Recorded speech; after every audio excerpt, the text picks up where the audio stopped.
bride when I married it. Masabi lang na I was a bride at some point in my life. Why not, right? And you know what? It used to be such a jealous husband. But after many years, I guess not so anymore. I guess it realized the folly of monogamy, or we both did. I mean, I'm still in love with it. But now it lets me play with other lovers. Like music. Erwin, music. Like music. By the way, I started to DJ during the pandemic. And my Spotify profile is DJ Lang Moira, in parentheses. Check it out, marami akong playlist. But that's another story. I told you I was ADHD. So, okay, going back. The gist of it is that I'm a cinephile who got lucky and became a filmmaker. I love the movies, grew up on them. I skipped school for them, obsessed about them. I watched as many movies as I could, and usually my mom would bring me. Sometimes I would cut class, and my mom was my accomplice. We would watch movies Tuesdays because that's her day off from work. And films like Ang Tatay Kong Nanay, starring Dolphy and Nina Mulak, Kakabaka Ba by Mike De Leon, Raiders of the Lost Ark and E.T., Himala, and all those I saw on the big screen.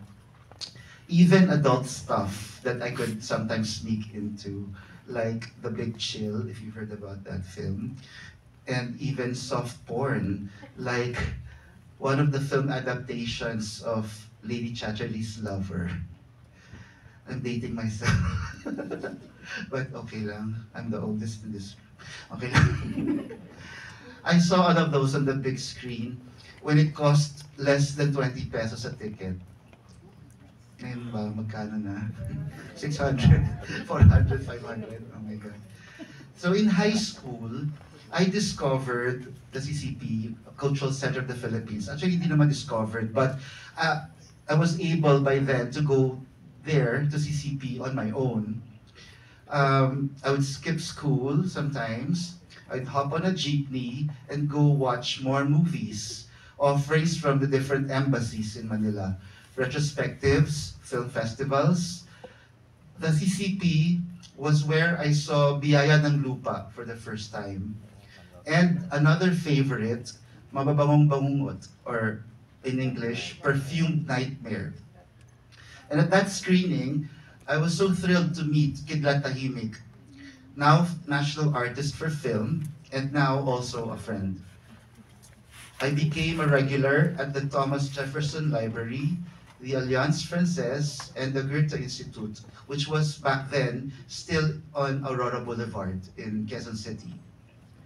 And oh my God, I watched so many movies there, including an epic, which I hope I get the title right. It's called Heimat. It's, you know, it's an epic. And I remember it was so long, parang pagpasok ko yata sa Goethe High School ako, paglabas ko college, kolonyala na ako. No, it was 15 hours long. And then, I also, but you know, well, that movie, while it felt like forever, I also didn't want it to end. It was a great introduction to German culture, the way of life there, parts of its history, and the language, which I actually took up after that. I enrolled in German. I made it as far as 3. Then now I forgot all of it. So, but what really resonated with me and stayed with me up to now are the films of a filmmaker by the name of Rainer Werner Fassbinder. Some of them I still count as all-time favorites. 2 especially. Ali, Fear Eats the Soul, and this one, in einem Jahr mit 13 Monden. Did I say that right? Or in English, In a Year with 13 Moons. These movies rocked me to my core. They rearranged my molecules. I'd like to talk a little about this one in particular, In a Year with 13 Moons, by Fassbinder. He dedicated this film to his friend and lover, Armin Meyer, who had taken his own life.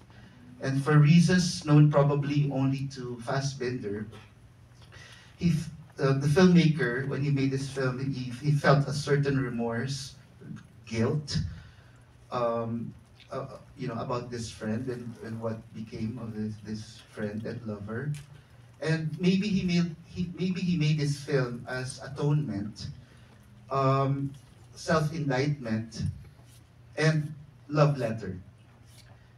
And in a canon of confessional films, if you're familiar with Fassbinder, I think this is probably his most intensely personal, his harshest, the most painful, and also most beautiful.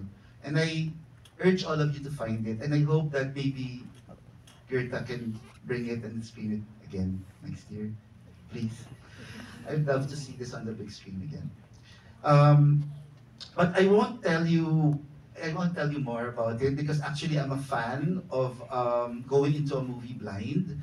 Many of my best film experiences have been exactly that way. And so I don't watch trailers, I don't read reviews before watching the movie, I do that after.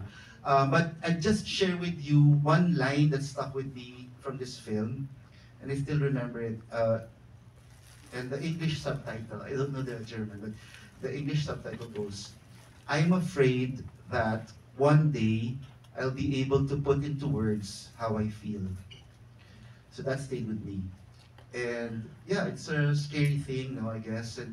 But ever since, in a way, in a sense, I've been calling that there, to put into words or film that which I feel.